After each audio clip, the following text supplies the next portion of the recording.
تو ہماری زندگی بدل جاتی ہے اور ہماری زندگی میں وہ باتیں آ جاتی ہیں جن کے لیے یسوع دنیا میں آیا۔ ہم یہ بھی گیت گاتے ہیں تیرے دل کے در پر یسوع کھٹکھٹاتا ہے لیکن ہم دروازہ نہیں کھولتے۔ آج میں آپ کو خدا کے کلام کی 7 ایسی باتیں بتاؤں گا جن کا ہماری زندگی میں ہونا ضروری ہے۔ 7 باتوں پر خیال رکھنا بہت ضروری ہے۔ اگر آپ اچھی اور خوشحال زندگی چاہتے ہیں، اگر آپ خدا کے نظر میں مقبول ہونا چاہتے ہیں تو ان 7 باتوں کو اپنی زندگی میں لازمی رکھیں۔ اگر یہ 7 باتیں آپ کی زندگی میں آ جائیں گی تو آپ کی زندگی خداوند کے نور سے بھر جائے گی۔ جس طرح وہ کہتا ہے کہ تم دنیا کے نور ہو، لیکن کن لوگوں کو جن کے اندر یہ باتیں پائی جاتی ہیں، ہر ایک شخص کو نہیں،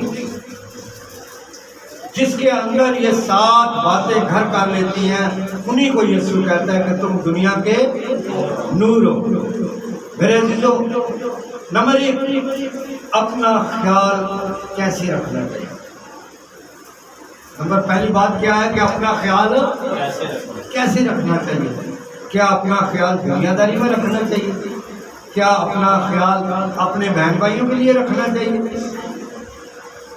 یسوع میں کیا سکھاتا ہے؟ میرے ساتھ نکالیے گا حوالہ مقدس پولس رسول کا خط، کرنتھیوں کے نام، پہلا خط،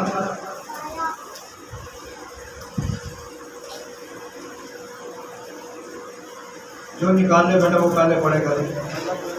پہلا کرنتھیوں اس کا 3 باب 16 اور 17 ہے۔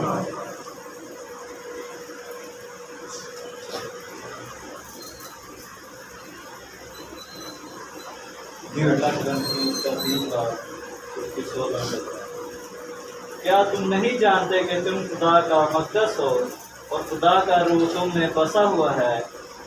اگر کوئی خدا کے مقدس کو برباد کرے گا تو خدا اس کو برباد کرے گا، کیونکہ خدا کا مقدس پاک ہے اور وہ تم ہو۔ خدا کے پاک کلام پڑھے اور سنے جانے ہم سبوں کی بخیر۔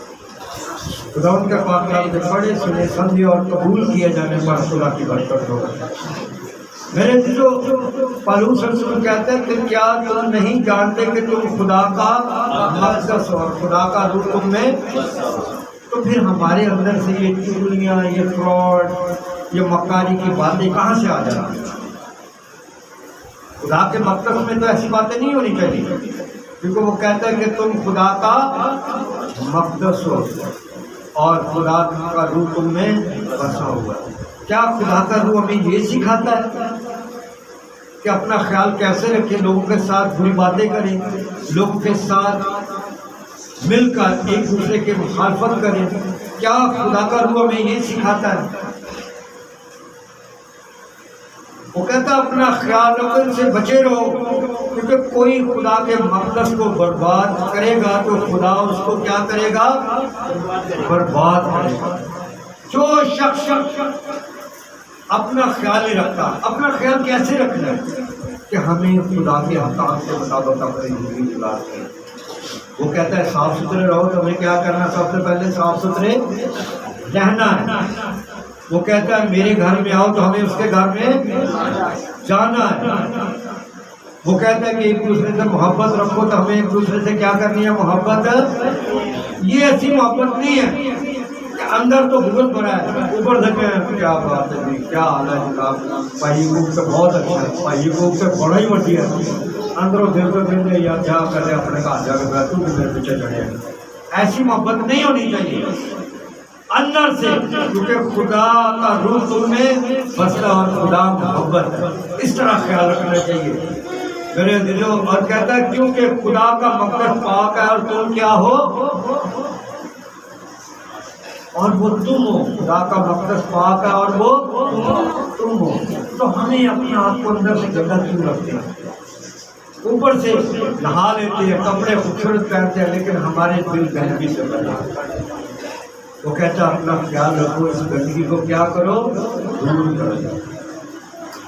اگر ہم اپنا خیال نہیں رکھتے، اگر ہم اس گندگی کو دور نہیں کرتے تو ہم خدا سے بہت دور ہیں۔ میرے عزیزو، ہماری زندگی تبھی خدا کے ساتھ گزرتی ہے جب ہم اپنا خیال رکھتے ہیں کہ ہمیں کلام کے مطابق اپنی زندگی گزارنی ہے، ہماری زندگی کا ہر ایک پہلو خدا کے کلام کے مطابق ہو، جہاں ہاں کی ضرورت ہے وہاں ہاں کرنی چاہیے، اور جہاں نہ کی ضرورت ہے وہاں کیا کرنی چاہیے، چاہے کسی کو برا لگے نہ کرتے، کیونکہ آپ خدا کی نظر میں مقبول ہیں، اس زندہ خدا کی نظر میں جس نے آپ کو پیدا کیا، جس نے آپ کو دنیا کی ساری آسائش بخشی، جس نے آپ کو دنیا میں رہنے کا طریقہ بتایا، کیونکہ تم خدا کا کیا ہو، مقدس ہو، اور تم پاک۔ پاک آدمی کبھی بھی نافرمانی نہیں کرتا، پاک آدمی کے اندر کبھی بھی بغض نہیں ہوتا۔ ہاللیلویہ۔ اس طرح کہتے ہیں کہ معاف کرنا سیکھنا چاہیے۔ کیا کرنا سیکھنا چاہیے؟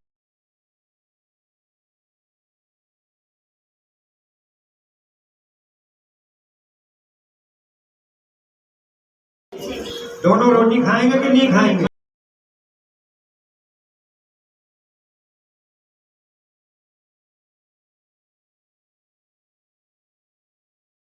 وہ لوگ جن کے اندر یہ 7 باتیں پائی جاتی ہیں، میرے عزیزو، خالی منہ سے خدا خدا کہہ دینا کافی نہیں ہے۔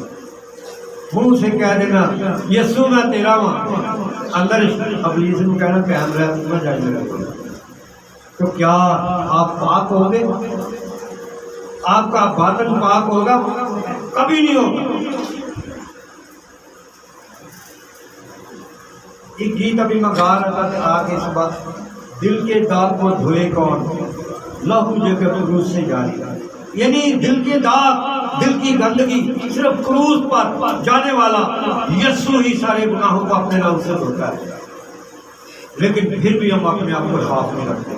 وہ تو آپ کو سفید خون کی مانند بنا دیتا ہے، لیکن ہمارے اندر کے داغ نہیں کرتے، تو پھر ہم اپنے آپ کو کیسے سکھا سکتے ہیں کہ اپنا خیال رکھنا، کیسے ہم کیسے دوسروں کو معاف کر دیتے ہیں؟ نمبر 3، شکر گزاری کرنا سیکھنا۔ شکر گزاری کرنا، ہر ایک بار صبح اٹھتے ہیں خدا کا شکر کرے کہ تم نے مجھے زندگی دی، اپنے کام پہ جاتے ہیں تو شکر کرے اس کا کہ تو نے مجھے طاقت دی کہ میں گھر سے نکلا کام سے، واپس آئے تو اس کا شکر ادا کرے، روٹی کھانے کے ٹائم اس کا شکر ادا کرے، خداوند آپ کے گھر میں طرح طرح کی نعمتیں لاتا ہے اس کا شکر ادا کرے، یعنی ہر بات میں اس کی شکر گزاری کرنا چاہیے۔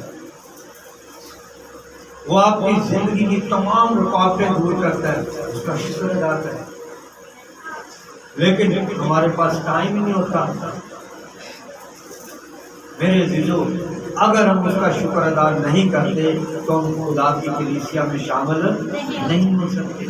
میرے ساتھ نکالیے گا پہلا پولس رسول کا پہلا تھسلنیکیوں کے نام خط، اس کا 5 باب اس کی 18 ہے۔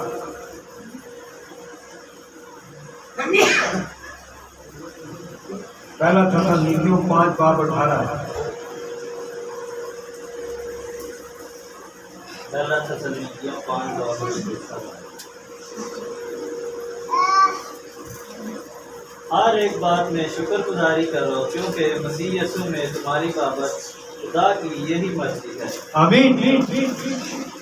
پولس رسول روح کی ہدایت سے کہتا ہے کہ ہر ایک بات میں، ہر ایک بات جو آپ کی زندگی میں گزرتی ہے، آپ بیمار ہیں تو اس کا شکر ادا کریں کہ خداوند تیرا شکر ہے جس حال میں دنیا میں رکھا۔ میرے عزیزو، یہ واقعہ میں نے پہلے بھی سنایا تھا، شاید بعض لوگوں کو یاد ہوگا، اور یہ حقیقی واقعہ ہے۔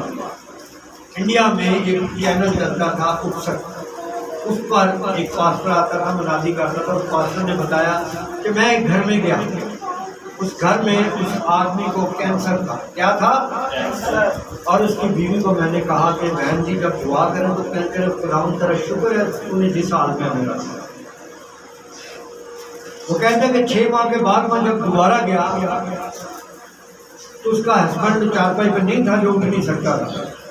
تو میں نے بڑا جھجکتے ہوئے اس سے پوچھا کہ بہن جی بھائی صاحب کہتی خدا کا شکر ہے وہ کام پہ گیا وہ بالکل ٹھیک ہے. وہ کہتا کہاں سے علاج کرایا؟ کہتا آپ ہی تو علاج بتا کے گئے تھے کہ خداوند تیرا شکر ہے کہ تم نے جس حال میں ہمیں رکھا. تو میرے عزیزوں وہ کہتے ہیں کہ ہر بات میں اس کی کیا کرو، کیونکہ کس کی مرضی ہے؟ خدا کی، مسیح یسوع میں خدا کی یہی مرضی ہے. خدا کی مرضی کو پورا کرنا ہی ہمارا کرتویہ ہے. ہماری زندگی کا مقصد یہ ہے کہ ہم خدا کی مرضی کو کیا کریں. وہ چاہتا ہے کہ اپنا خیال رکھو تاکہ دنیا کے جھمیلوں میں نہ پڑو. جو آدمی مصیبتوں میں پڑا رہتا ہے نا وہ اپنا خیال نہیں رکھتا. ایک آدمی اپنا خیال رکھے تو وہ چوری نہ کرے، وہ جھوٹ نہ بولے، وہ دغا بازی نہ کرے، وہ مکر نہ کرے، تو کیا اس کی زندگی خراب ہوگی؟ نہیں ہوگی. اور اگر وہ دوسروں کو معاف کرنا سیکھے تو خدا اسے کیا کرے گا؟ معاف کر دے گا. اور اگر وہ شکر گزاری کرتا رہے خدا کی تو خدا اس کی برکتوں میں کمی نہیں آنے دے گا. وہ کبھی بھی اس میں کوئی کمی نہیں آئے گی. ہر ایک بات اس کی خدا وقت پر پوری کرے گا، اسے وہ مہیا کرے گا، کیونکہ وہ غیور خدا ہے.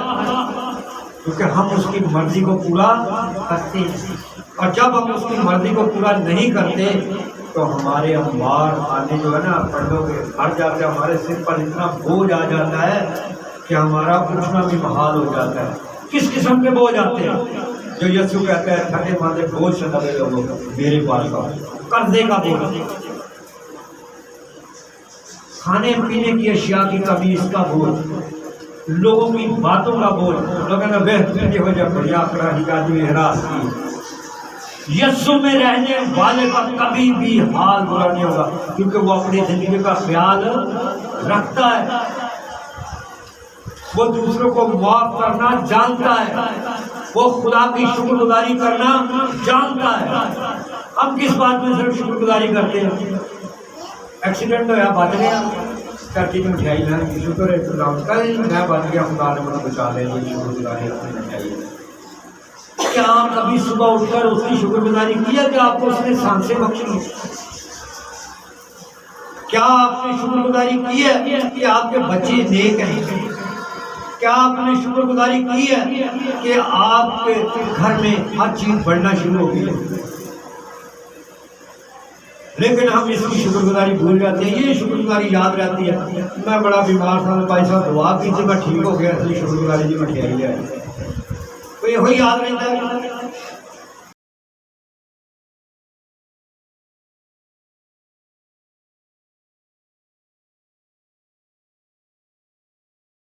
کرنا چھوڑ دینا چاہیے، دوسروں پر الزام لگانا چھوڑ دینا چاہیے. ویسا نکالیے گا یعقوب کا خط کا 5 باب اور 9 ہے.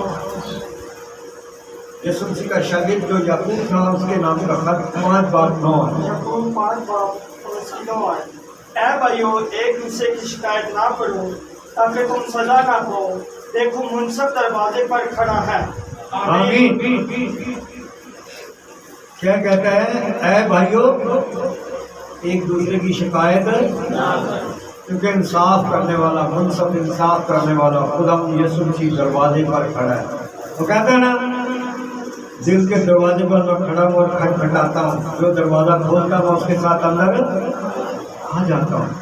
وہ کہتا ہے یعقوب کہتا ہے کہ اے بھائیو ایک دوسرے کی شکایت نہ کرو. اس دور میں بھی، رسولوں کے دور میں ایک دوسرے کی شکایت کرتے تھے، ایک دوسرے پہ الزام لگاتے تھے. تو خدا کا پاک نازل ہوتا ہے اور جو فرماتا ہے ایک دوسرے کی شکایت نہ کرو، ایک دوسرے پر الزام نہ لگاؤ، ایک دوسرے کے خلاف نہ بڑبڑاؤ، کیونکہ تمہارا بڑبڑانا خدا کو پسند ہے. تمہاری شکایتیں کرنا خدا کو پسند نہیں ہے. اگر شکایت کرنے کی بجائے تم اسے معاف کر دو تو خدا تمہاری ہر طرح کی مشکلات کو دور کر دے گا، کیونکہ تم نے معاف کیا اور جو بھی آسمان سے معاف کرے گا. ہاللیلویا. اور جب ہم بڑبڑاتے ہیں، ایک دوسرے کی شکایت کرتے ہیں تو کہتے ہیں کہ منصف دروازے پر کھڑا ہے، وہ جب دروازے پر کھڑا ہے تو تمہیں اس کا بدلہ دے گا۔ میرے جو بلکہ اس شخص کے لیے شکایت کی بجائے آپ دعا کرتے ہیں کہ خداوند اس شخص کے لیے میں تیری منت کرتا ہوں کہ تو اس کی زندگی کو بدل تاکہ یہ بہتر ہو جائے، یہ تیرے مطابق چلنا شروع ہو جائے، یہ تیرے کلام کے مطابق اپنی زندگی کا خیال رکھے۔ تو آپ نے کتنی زندگیاں بچائی؟ ٹیل می ناؤ، آپ نے کتنی زندگیاں بتائی اگر دعا کریں گے؟ ایک اپنی زندگی بچا رہے ہیں، ایک اس کی بتا رہے ہیں جو آپ سے شکایتیں کر رہا ہے آپ کی،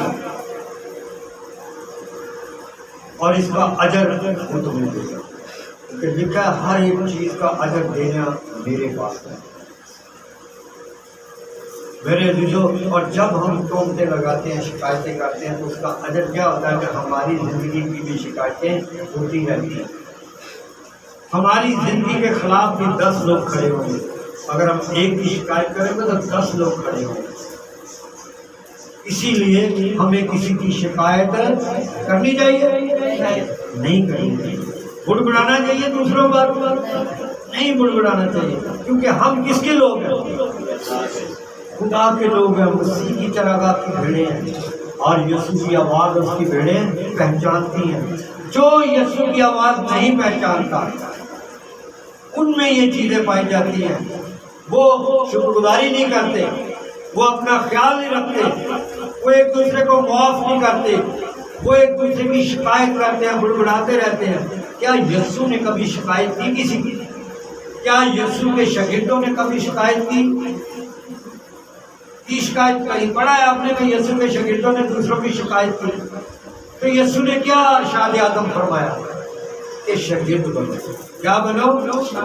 اور جو شاگرد بنتا ہے وہ کبھی شکایت نہیں کرے گا، اور جو اپنے آپ کو بڑا عالم سمجھتا ہے ہمیشہ وہی شکایت کرتا ہے۔ فقیہ اور فریسی اس دور میں جو اپنے آپ کو ربی کہلاتے تھے وہ شکایتیں کرتے تھے، وہ الزام لگاتے تھے، لیکن یسوع کے شاگردوں نے کبھی کسی پر الزام نہیں لگایا، کیونکہ خدا کا روح ان میں برتا، وہ پاک ہے۔ ہم میں بھی خدا کا روح بستا ہے، اور ہم کیا ہیں؟ پاک ہیں، جن کے اندر خدا کا روح بستا ہے، جو اپنا خیال رکھتا ہے، جو دوسروں کو معاف کرنا جانتا ہے، جو دوسروں کو میرے دل و شکرگزاری کرتا ہر وقت خدا کی، جو کسی کے اوپر بڑبڑاتا نہیں، کسی کی شکایت نہیں کرتا، اس کے اندر خدا کا روح بستا ہے، اور وہ آپ ہے۔ اگر آپ کی زندگی ان چیزوں میں نہیں گزرتی تو آپ خدا سے دور ہیں۔ اس سے ڈرنا چاہیے، خوف آنا چاہیے کہ میں کتنا دور ہوں۔ اگر آپ مینج کر کے دیکھیں تو آپ کو پتہ چلے گا کہ آپ کتنے خدا سے دور ہیں یا نزدیک ہیں۔ خدا کے نزدیک رہنے والا بندہ یا بندی جب سنڈے آتا ہے نا تو وہ اتنا ڈرتا ہے کہ وہ پہلے ہی اس کے گھر میں آ جاتا ہے، کسی قسم کا بہانہ یا کسی قسم کی آرگومنٹ نہیں کرتا کہ میرے ساتھ یہ پرابلم ہوگی اس لیے میں لیٹا ہوا یا وہاں آ نہیں سکا، کیونکہ خدا جانتا ہے کہ آپ کیا کر رہے ہیں۔ میرے دلوں خدا کے ساتھ چلنا، اگر خدا کے ساتھ چلنا سیکھیں گے تو آپ کو کبھی کمی نہیں ہوگی۔ ہاللویا، زور سے نعرہ ہاللویا۔ میرے دلوں ہمیں خدا کے ساتھ چلنا چاہیے۔ اور نمبر 5، اپنے آپ کو جانچیں، اپنے آپ کو پرکھیں اور اپنے خاندان کو پرکھیں۔ پہلے نمبر پہ کیا کرنا ہے؟ اپنے آپ کو جانچنا اور پرکھنا ہے کہ کیا میں ٹھیک ہوں، کیا میں خدا کے ساتھ چل رہا ہوں، کیا میں خدا کے کلام کے مطابق زندگی گزار رہا ہوں، کیا خدا جو چاہتا ہے وہ میں کر رہا ہوں۔ اپنے آپ کو پرکھیں، پھر اپنے خاندان کو دیکھیں کہ کیا میرے خاندان میں کوئی ایسا شخص، ایسی بیٹی، ایسی بہن، ایسا بھائی، ایسا کوئی میرا ماں باپ، کوئی ایسا تو نہیں ہے جو خدا کے کلام سے دور ہے۔ اگر دور ہے، آپ کو پتہ چل گیا تو اس کے لیے دعا کرنا شروع کر دیں۔ دعا ایک ایسا ہتھیار ہے جو ہر چیز کو چکنا چور کر دیتا ہے، ہر چیز کو بدل دیتا ہے۔ میرے دوستوں، پرکھیں اور کسی کے خلاف نہ بولیں، اور پرکھنے کا، سوچنے کا سب سے بڑا ذریعہ آپ کا بستر ہے۔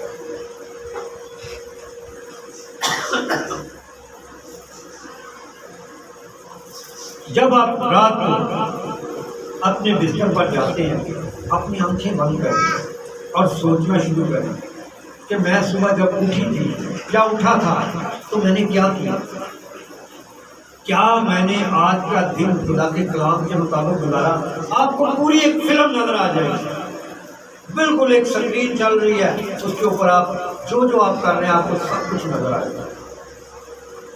کیا میری زندگی میں آج اچھے کام کتنے ہوئے اور برا میں نے کیا کیا، کیا میرے گھر میں میرے خاندان نے کیا کیا آج۔ جب آپ کو پتہ چل جائے کہ آپ کے خاندان نے یہ کیا تو آپ کو کیا کرنا چاہیے، اس کے لیے کیا کرنا چاہیے۔ اور اگر آپ اس پرکھ میں کمزور نکلے ہیں تو آپ کو اپنے لیے دعا کرنا چاہیے۔ اگر ایسا نہیں کرتے تو آپ خدا سے دور ہیں۔ یہ مت کہیں کہ میں بپتسمہ لے لیا، میں پارلونا بھی پڑھیا آیا، میں کلام بھی پڑھ لینا، دعا بھی بڑی کرنا، چرچ گیت بھی بڑے اچھی لانا ہو کہ خدا میرے نال نہیں۔ میرے دوستوں، ایک واقعہ ہوا تھا، بچے جانتے ہیں، ایک بیٹی ادھر ہمارے چرچ میں بھی آتی تھی، وہ گیت بھی گاتی تھی، کلام بھی پڑھتی تھی اور دعا بھی بڑی کرتی تھی، لیکن اس کے اندر بدروئیں بچپن سے تھی۔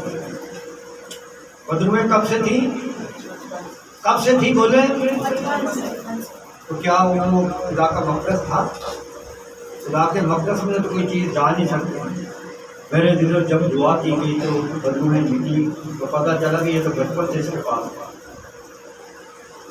اور آج بھی ہمارے جو زندہ لوگ ہیں ان کے پاس بھی ایسے ہی ہے، وہ اپنے آپ کو نہیں پرکھتے کہ میں کیا ہوں، صرف دوسرے نے پرکھ دیں۔ ہاں داؤد کے بیٹے ہماری کمی ہے، داؤد ہے کون، کس طرح کا ہے، بنٹی کون ہے، یہ کس طرح کا ہے، دوسرے سے انگل کرنی ہے، کوئی تو بھیڑتا آن کے تھے آنکھیں کھول کھول کے دوسرے اپنے آپ کو نہیں جانچنا۔ یعنی جس طرح یسوع کہتا ہے کہ تم دوسرے کی آنکھ کے چھتیر کو تو دیکھتے ہو، آپ دوسرے کی آنکھ کے تنکے کو تو دیکھتے ہو لیکن اپنی آنکھ کے چھتیر کو نہیں دیکھتے ہو۔ کہتا ہے اے مکار اپنی پہلے اپنی آنکھ کے چھتیر کو دیکھو۔ ہم اپنے آپ کو جب تک نہیں پرکھیں گے ہم خدا کی بادشاہی میں داخل نہیں ہو سکتے، ہم اس فردوس میں نہیں جا سکتے۔ ہماری زندگی خدا سے کیا ہے؟ دور ہے۔ ہمارا چرچ میں آنا یا نہ آنا کوئی معنی نہیں رکھتا، ہمارا بائبل پڑھنا، دعا کرنا کوئی معنی نہیں رکھتا اگر ہم اپنے آپ کو نہیں پرکھتے۔ اگر ہمارے اندر کمی ہے تو دعا کریں کہ خدا اس کمی کو دور کر دے، تب جا کر آپ اپنے آپ کو پرکھ سکتے ہیں۔ میرے ساتھ نکالیے گا زبور 4 اور اس کی 4 آیت۔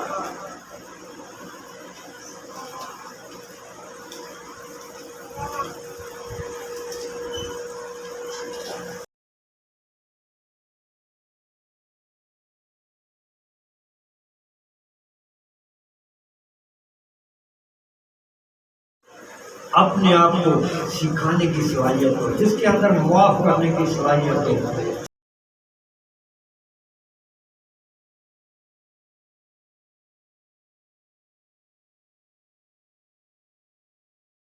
اگر تھوڑا ہے تھوڑی مدد کریں، زیادہ ہے زیادہ مدد کریں۔ کہتا دینا سیکھنا چاہیے، کہتے ہیں جو ناپ کے دیتا ہے نا اس کو ناپ کے ملے گا، یعنی اپنے مانا بھر کے ناپ کے کوئی نہ دو، دوسرا دھیان دے دو تو انہوں پولا پولے دے دو تو کیا خدا منظور کرے گا؟ نہیں کرے گا۔ کہتا جس پیمانے سے تم ناپتے ہو تمہارے لیے اس سے ناپا جائے گا۔ دینا سیکھنا چاہیے۔ وہ دینا کیا کس طرح کا؟ بہت قسموں کا دینا ہے۔ ہماری جو مسلم بہن بھائی ہیں یہ ایسا کرتے ہیں، ہم مسیح نہیں کرتے ہیں۔ یہاں کھڑے ہو کر بتا رہا ہوں، پہلے نمبر پہ ہم دوسرے کو جب دیکھتے ہیں کمزور، ہم اس کی مدد نہیں، چنگا ہے پھنسے آتے، ہم اس کی مدد نہیں کرتے۔ دوسرے نمبر پر ہم خدا کے گھر میں دینے سے ڈرتے ہیں۔ ہدیہ دینا ہو تو کتنا کاٹ دینا، سب تو چھوٹا نہ ہو ہندی کا پہلے،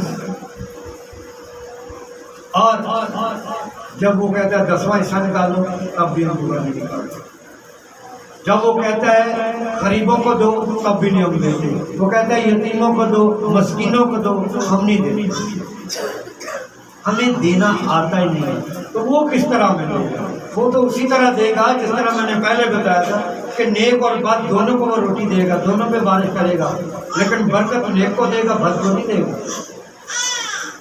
تو ہمیں کس کا وارث بننا ہے؟ بدی کا بننا ہے یا برکت کا بننا ہے؟ کس کا بننا ہے؟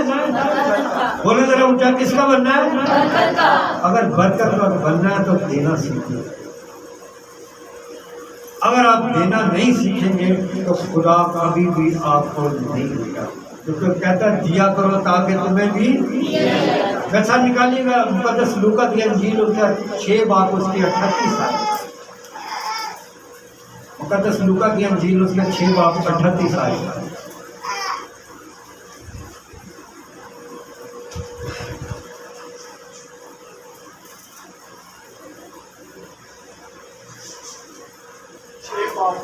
لوکا کی انجیل اس کا 6 باب اور اس کے 38 آیت سے، دیا کرو تاکہ تمہیں بھی دیا جائے گا، اچھا پیمانہ داب داب کر اور ہلا ہلا کر اور لبریز کر کے تمہارے پلے میں ڈالیں گے، کیونکہ جس پیمانے سے تم ناپتے ہو اسی سے تمہارے لیے ناپا جائے گا۔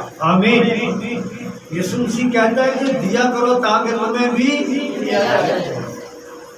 اور میرے دلوں جو شخص جیسا دیتا ہے نا ویسا ہی اس کو ملتا ہے، یہ بائبل کا قول ہے، کیونکہ وہ کہتا ہے کہ ایک پیمانہ دبا دبا کر اور ہلا ہلا کر کرو، یعنی اتنا دو کہ خدا کی روح خوش ہو جائے اور آپ کو ویسے ہی خدا دے۔ یعنی یہاں پر خدا کو کہتے ہیں کہ تم جب دینا ہے تو 10ویں حصے سے بھی زیادہ دو، ایسی 10واں حصہ دے کر بھی ڈالتے ہیں، پھر بولے کہتے ہیں اب پادری جنہوں سناتے ہیں کلام یہی سناتے ہیں، پادری سکھاتا ہے یا خدا کا کلام سکھاتا ہے؟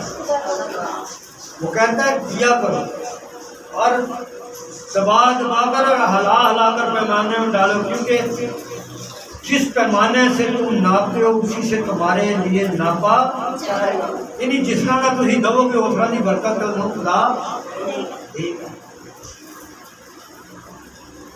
خدا ہمیں دینا سکھاتا ہے لیکن ہمارا ہاتھ ایسے ہی رہتا ہے۔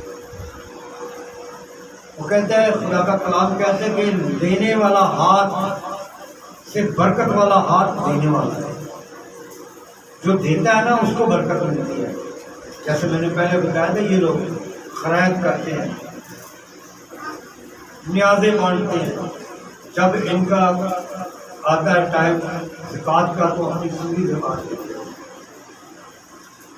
پھر کسی غریب بہن بھائی کی مدد کرتے ہیں، لیکن عظیم کے نہیں غریب کو پھانس جاؤ نا کہتا ہے میرے کو لڑتا ہی تو کیا فتح دے کے یہ لڑائی کرتا ہے ہندی کہتے ہیں تو ارے اب کیا ہے سارا کچھ جو کرتا رہتا ہے، تم نے کیا کیا اس کے خلاف؟ تم اس کے خلاف شکایت کر رہے ہو اور یہ خدا کو نامنظور ہے۔ تم اس کے لیے دعا کرو، وہ تو کہتا ہے اپنے دشمن کے لیے بھی دعا کر، جب تم دعا کرتا ہے تو اس کے سر پر جلتے ہوئے انگارے رکھتا ہے، وہ اپنی ہی شرمندگی میں مر جاتا ہے دشمن، تو میں تو دشمنی کرنا ہے تو پھر میں محبت ہی کرتا ہے۔ اسی لیے وہ کہتا ہے کہ کسی کی شکایت نہ کرو، اگر دینا ہے تو نیت سے دو تاکہ تمہیں بھی خدا اس کے مقابلے میں دے۔ اچھا دیا کرو تاکہ تمہیں بھی، لیکن نہیں کہنا لیا کرو تاکہ ہوتا نہیں۔ وہ کہتا ہے دینے والا ہاتھ برکت والا ہے، لینے والا ہاتھ برکت والا نہیں ہے، لیکن ہم آہن کی طرح دیتے ہیں، جڑی اچھی چیز ہے وہ کھول رہا لیتے ہیں، جڑی ناقص چیز ہے وہ خدا سے پلڑے پا دیتے ہیں۔ تو کیا کاہن کی طرح خدا کاہن کی قربانی کو قبول کرتا ہے اس کے دیے ہوئے کو؟ نہیں کرتا، بلکہ ہمیں ہابل کی طرح دینا ہے، سب سے عمدہ اور سب سے اچھا جو خدا کی نظر میں مقبول ہو، اور آج بھی ہابل کا نام دیتا ہے۔ ہاللیلویہ۔ اور نمبر 7 کہتا ہے سب سے خاص بات، یعنی سب سے اتم، سب سے زیادہ ضروری جو پہلو ہونا چاہیے وہ کیا ہونا چاہیے؟ تو یہ بتائے گا کیسا پہلو ہونا چاہیے؟ سب سے اتم اور سب سے ضروری، سب سے خاص، خداوند اپنے خدا کے ساتھ زیادہ سے زیادہ وقت گزارنا۔ خداوند اپنے خدا کے ساتھ زیادہ سے زیادہ وقت گزارنا۔ تو کس طرح ہم خدا کے ساتھ وقت گزارتے ہیں؟ جی بیٹا آنکھیں کھول، کس کے ساتھ ہم زیادہ سے زیادہ وقت گزارتے ہیں؟ کہتا خدا کے ساتھ وقت زیادہ سے زیادہ گزارنا چاہیے۔ جی کوئی بتائے گا ہم کس طرح وقت گزار سکتے ہیں؟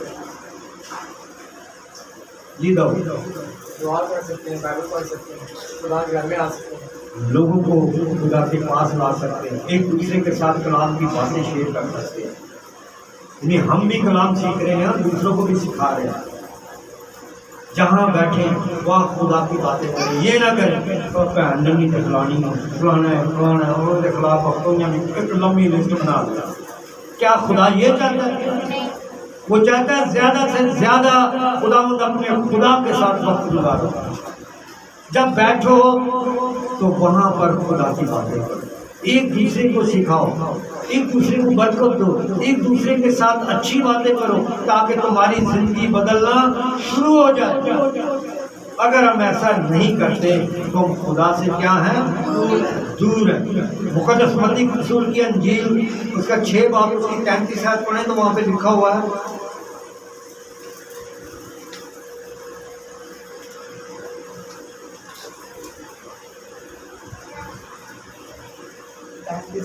متی کی انجیل اس کا 6 باب اور اس کی 35 آیت، کیونکہ ان سب چیزوں کی تلاش میں غیر قومیں رہتی ہیں اور تمہارا آسمانی باپ جانتا ہے کہ تم ان سب چیزوں کے محتاج ہو۔ بیٹا 33 آیت لکھا ہوا ہے 6 باب کی، بلکہ تم پہلے اس کی بادشاہی اور اس کی راست بازی کی تلاش کرو تو یہ سب چیزیں بھی تم کو مل جائیں گی۔ آمین۔ کہتا پہلے سب سے ضروری چیز ہے، اگر آپ خدا کے ساتھ زیادہ رہیں گے تو آپ اس کی بادشاہی کی تلاش کریں۔ کہتا سب سے پہلے اس کی بادشاہی کی تلاش کرو کہ ہمیں کس طرح اس کی بادشاہی میں داخل ہوں گے۔ یہ دنیا کی جو چیزیں ہیں نا، گھر، گاڑیاں، بنگلے، اچھے کپڑے، اچھی چیزیں، یہ ساری خدا کی باتیں ہیں۔ اچھا کھانا، عزت، شہرت، دولت، ہر چیز وہ تمہیں دے دے گا، فقط اس کے ساتھ وقت گزارنا سیکھو، فقط اس کے ساتھ چلنا سیکھو۔ اگر ہم یہ 7 باتیں نہیں اپنی زندگی میں رکھتے تو ہم خدا سے دور ہیں، پھر ہمارے میں ایک بات کی کمی ہوگی نا تو ہم اس کی بادشاہی کے وارث نہیں بن سکتے۔ میرے عزیزو، ہمیں ہر روز یہ باتیں یاد رکھنی ہیں۔ کون سی باتیں؟ نمبر 1 کیا سیکھا تھا؟ اپنا خیال رکھنا کہ کہیں میں غلط تو نہیں چل رہا، کہیں میری زندگی میں کوئی کمی تو نہیں آ گئی۔ نمبر 2 معاف کرنا کہ فلان اور میری گل ہوئی جو نے میرے خلاف ہے غلط کی، خدا مندہ میں معاف کر دیتا، میں نہیں ہو جائے گا لگ کے ہمارا۔ نمبر 3 ہر بات میں شکر گزاری کرے، چھوٹی سے چھوٹی بات میں بھی کہ خداوند تیرا شکر ہو، ہر حال میں، چاہے آپ بیمار ہیں، چاہے آپ قرض کے نیچے آ گئے ہیں، چاہے انبار لگ گیا آپ کے اوپر، پھر بھی آپ اس کی شکر گزاری کریں۔